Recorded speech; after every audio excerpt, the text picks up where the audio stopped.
from critics. I'm not sure I'd say it's an outright bad game, but I wasn't blown away by it either, and I wanted to take some time. That accent is fucking pornography. Right? That accent is fucking pornography. To address the undeserved For a critical critique, reception it's received it's by so highlighting good. many of its problems. This video will contain spoilers for the entire plot of BioShock Infinite. Just to say, if you've never seen MatthewMatosis, like, well worth it. Like, I love this guy.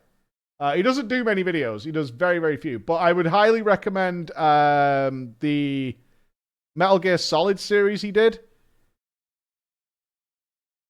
Let me just check it before I come back to it. I haven't watched his Death Stranding one yet because I haven't played it yet. And I can't watch his videos until I've played it. They're very, very good. The Metal Gear Solid review, it's like 5 hours long. Hello, ladies and gentlemen. This is the first in a series of... You can see, like, they're like 35 minutes, 42 minutes, 42 minutes, an hour and 20 for Metal Gear Solid 4. Peace Walker and all that. But they're so good. They're so... Oh, you can't see. I'm an idiot. But yeah, if you go here, like, the Metal Gear Solid review series is really good. It's like 4 or 5 hours. The Mario one's actually surprisingly good. The Zelda one is spectacular. Hello, ladies and gentlemen. This is... It's the older ones. You can see the mic's not as good, but, I mean... They're so good. Oh, he's done Breath of the Wild. No shit. I haven't seen the Breath of the Wild one. But yeah, well worth it. He's kind of more known for Dark Souls stuff, but I think this stuff is better. And he's done these one-offs as well. Recently, I played BioShock Infinite, and I couldn't help but be taken about it. Sometimes downright impressive. But at the end of the day, anyone who's played a modern first-person shooter has already seen plenty of stuff like this. They're first-person cutscenes with varying degrees of player input. They might be pretty to look at, but they're ultimately nothing more than a roller coaster ride, a cheap thrill. The effect of these has long since worn off on me, and I imagine many others feel the same way. I did at the time. So if the gameplay is schizophrenic and underdeveloped, then BioShock Infinite needs to fall back hard on its story to be a worthwhile experience. Right away, one major element stripped out compared to the original BioShock is the morality system. Yeah. This definitely needed some work, because the repetitive nature of harvesting little sisters turned them into just another gameplay element rather than the moral choice it was supposed to be. Once you made that decision for the first little sister, you were likely to stick to that choice for the rest of the game. That is true. Like, I mean, I never thought about it that way, but he's absolutely right. Like, once you decided, because I think because we usually replay the BioShocks every year-ish. We haven't played it this year, but usually we replay them every year. We do just kind of decide at the start, do we save or kill the sisters? That's usually what we do. But once we do make that choice at the start, that's what we stick with, right? There's no decision whatsoever to mess around with them. Yeah, it's true. It's a decision you just make once. Though the morality was in BioShock 1, at least there were different endings depending on what the player chose, another thing which Infinite lacks. The lack of multiple endings wouldn't be harmful if not for the fact that the ending is terrible anyway. It begins, except for the fact that the ending is terrible anyway. It has to be one of the dumbest explanations of the many worlds theory I've ever seen. I know the rebuttal to this is going to be that I didn't enjoy it because I don't understand it. So I'm going to take a minute to break down the plot in great detail. This is the timeline of events. This is so good. Oh, this is like wiping your ass with silk. I love this. This is like, fuck you. It's bad. It's really bad. Before the game starts, Booker takes place in the Wounded Knee Massacre and ends up slaughtering Native Americans. Later on, he's overcome with guilt, which tempts him to baptize himself and be reborn. In one timeline, Booker goes through with the baptism and becomes born again as Zachary Comstock. In the other timeline, Booker changes his mind and refuses the baptism. He remains known as Booker DeWitt. Comstock, washed of his guilt, goes on to meet the female version of Lutece, and she develops the technology to... I never got this on my first playthrough, that the Luteces were the same person, but gender swapped. I thought they were brother and sister or something. It never occurred to me when I did my first playthrough of Infinite that the Luteces are the same person. It never dawned on me at any point. I thought they were like a brother and sister scientist combo or something like that. And it should have fucking dawned on me so quickly that they're actually just the same person. Travel between... Yeah, they're the same person. It never dawned on me, but when we replayed Infinite last year, it then makes sense. Because there's news stories and stuff about like the female Lutece and the male Lutece in their different worlds when they work together to create the parallels. Timelines. In the process of experimenting with the tears, Comstock becomes sterile. During this time, he also becomes the leader of Columbia. Booker remains guilt-ridden, but finds himself a wife and has a child with her, Anna, who will later be known as Elizabeth. Booker's wife dies during childbirth, and around this time he also accrues a massive gambling debt. His life is in shambles. Gamba, dude. Gamba. Comstock, who wants an heir for himself, decides to offer his alternate version a deal. Give up the girl, and they'll wipe away his gambling debt, allowing him to start fresh. Booker agrees, but has second thoughts not long after. Despite this, they manage to take Elizabeth away from him to Comstock's timeline. Some years pass for Booker before the Lutesses intervene and bring him to Comstock's timeline in order to get Elizabeth back. This seems to be because the male Lutess feels guilt about what they did, and also because their relationship with Comstock hasn't been good since he tried to kill them. It may also be some sort of experiment to them. Their goals are never made entirely clear. God, I wish we had a Lutess DLC. Any agreeers? Like, for BioShock fans, right? For BioShock fans, don't you wish we had a Lutess DLC? I would have fucking loved a Lutess DLC. Like, some story about the Lutesses. They were a big mystery. It was kind of fun. This is the point where the game begins. We should also note that Booker's original timeline is no longer important. There are now essentially two Bookers in the other timeline instead. Booker travels along through Comstock's Columbia in search of Elizabeth, and for the first part of the game, time is working linearly as you would expect.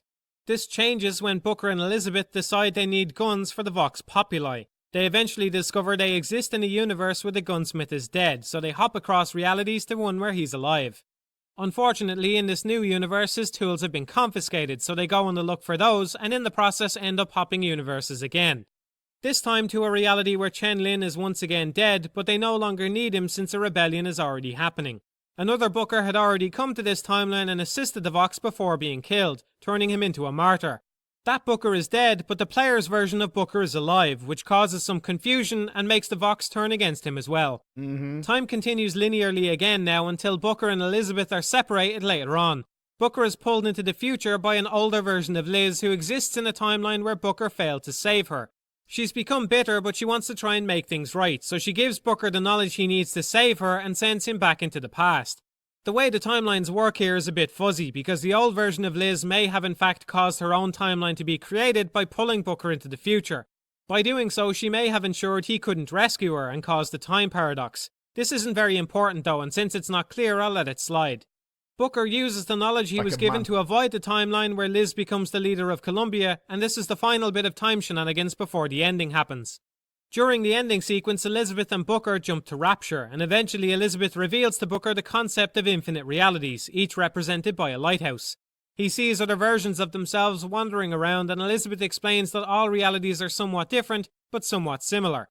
This culminates in the baptism scene where Booker learns he was Comstock, and many variations of Elizabeth show up to drown Booker in order to stop Comstock from existing. After they do so, they vanish, presumably because they're being erased from existence since Booker was her father. In a post-credit scene, we're led to believe that at least one version of Booker survives, and it's up to the player to imagine whether Elizabeth still exists as well. That's the entire plot of BioShock Infinite. I understood it, and I didn't like it. The biggest flaw is the decision to drown Booker at the end in order to stop Comstock from existing. Infinite realities means just that. Infinite realities. Elizabeth even says this herself. What are we doing here? Comstock's dead. We can just go on with our lives. You don't need Dead? to... You mean like Chen Lin? Like Lady Comstock? No. He is alive in a million worlds.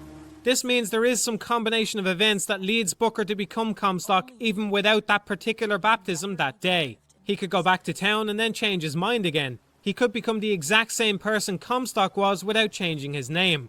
There are any number of ways this could have gone down. In fact, there could be a reality where the outcome of the baptism choice is reversed. The precedent is set for this in the story. There are more than just two realities in Infinite, there are many. And Booker's baptism decision is not the only one which causes new realities to be born. Keeping this in mind, the decision to drown Booker at the end makes no sense because there will always be a reality where things turn out different. In the ending sequence, Elizabeth tries to hastily explain this away by saying some things are always constant. This is, no exaggeration, the worst cop-out I've ever seen. You couldn't formulate a more No exaggeration.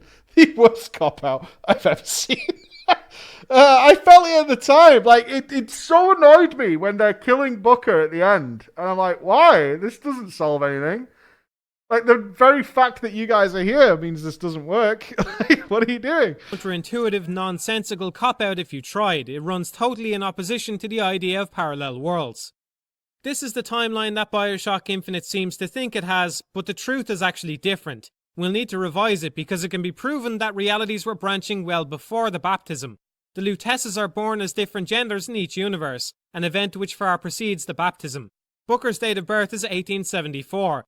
The quote from the paper at the start is from 1889, and the Wounded Knee massacre took place in 1890, confirming that the Lutesses were born well before the baptism date and likely even before Booker, unless the paper was published when they were 15 years old. This has even worse implications for the timeline because it forks the events even earlier up the chain. The earliest known branching point is actually the conception of Lutece, which ends up being one gender or another. It seems likely that Robert is from Booker's timeline and Rosalind is from Comstock's timeline. Assuming this is the case, then the timeline looks like this.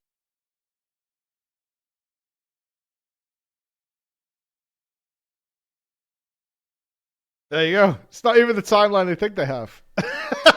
That's what I liked about it. It's like, this is the timeline that the game thinks it has. It doesn't. It actually has a different timeline completely.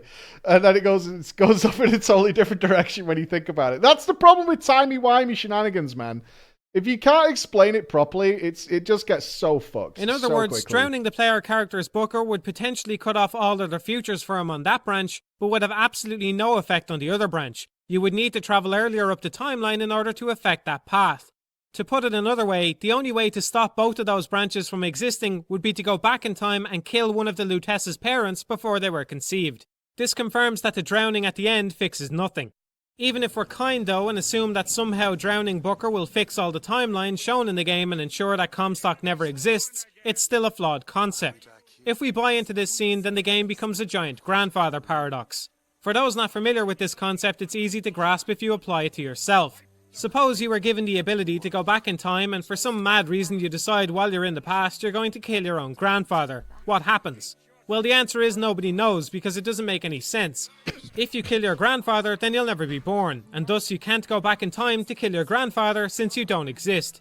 The many worlds concept does provide a way to do this if you travel to another timeline and kill your father in an alternate reality. That seems to work out. He's the driest guy ever, and it's perfect. Like I'm so envious of this style of critique. I really am, because I cannot be this dry, and I cannot like besmirch somebody so heavily, so quickly. Like I can't. Fine. But Infinite wants us to believe that all Bookers that could become Comstock or Father Elizabeth will die at this point. It's nothing more than a massive contradiction. If Elizabeth drowns Booker before the baptism, then she can't be born to go back in time and drown her own father. Call me picky, but if a story is going to introduce multiple realities and time travel, I at least expect it to have some idea how these concepts can work. BioShock Infinite uses quantum mechanics as a shorthand for magic, pulling some absolutely moronic scenes like this one. Are you going to open it? It's no good. Damn it. I thought once we were here, I could fully control it. I thought... What is that? It's a key. Where did it come from? It's always been there. I just couldn't see it. Okay. At this point, all semblance of plot has been totally lost. It's almost as though the game is admitting it's all being made up as it goes along. The worst thing is, this scene was completely unnecessary, and moments where Elizabeth talks about how she might be creating universes rather than... There's a hard point, like, for game developers and for movie makers and storytellers, where it's like, it's really cool. And that's it. That's kind of it. Yeah, but it's really cool. It's gonna look sick. We're gonna have like thousands of lighthouses representing all these different worlds. It's gonna look good, but does it make any sense? And no, it doesn't make sense. How do we make that happen? I don't know. How does she open the doors? We'll have a key magically appear somewhere. But it's gonna be sick. And I remember when Infinite came out, and people were telling me about this scene specifically after I played it, because I didn't enjoy Infinite. And they were like, dude, when you're fucking walking through all the realities and shit at the end, it's so cool. And I'm like, yeah, but it's so fucking stupid. It's painfully stupid. Traveling to them accomplished nothing either. But we went even to Rapture! It's a point which is Yeah, repeated several times. Rapture. The idea of constants and variables seems like it might be some light poke at the structure of games in general. After all, games are built on constants and variables. Everyone playing BioShock Infinite will have a somewhat similar, but somewhat different experience. This allusion to the fact that the player is playing a game is the last bastion of hope for anyone trying to defend the plot of BioShock Infinite. The question if some parts need to make sense. I think, yeah, I this is why I agree with Matthew on this one, is if you're pushing the idea of infinite worlds, constants and variables, yes, you do need to explain it, because that is the backbone of the tale you're telling. There are definitely things you don't need to explain. We don't need to know where, like, for example, a cataclysmic event, something fell from the stars and caused some sort of cataclysmic event at some point in your story, right? That's the base of your story, is some event happened. We don't need to know really where that came from. We just need to know that it happened, right? That's where you can be like very loose with having to explain it. As people are like, well, where did this come from? Maybe that's something we'll explore in game number 2 or the sequel or something like that. But for the purposes of our story, we can just have something happened and it was weird. And we can work forward from that point. But in Infinite, I think that what drove a lot of sci-fi nerds like myself crazy is they were really pushing the narrative of constants, variables, the multiple timelines, the fact that there are so many. How many Elizabeths do you bump into in Infinite? 20? Right? They're the main ones, like future Elizabeth and things like that. But, you know, these are the big backbones of this story. And they needed to explain what was going on. And they couldn't. They simply couldn't. They just wanted a lot of cool scenes. There's fucking... I could forgive Paranormal Activity, because they tried to wish away the ghost scene, because you fight her mother's ghost, right? You literally fight a ghost in that game. And they were like, it's the emotion ringing through and pulling together from the different timelines or something like that. It was something weird, right? How they justified that you fight a ghost. It was really odd. It was like the emotional pain she went through reached across realities and came together. It was something along those lines. And it accomplishes nothing. It says absolutely nothing about the nature of computer games, which isn't plainly obvious to anyone who's played one. This is beautiful. I fully recommend this video, but there is one thing I want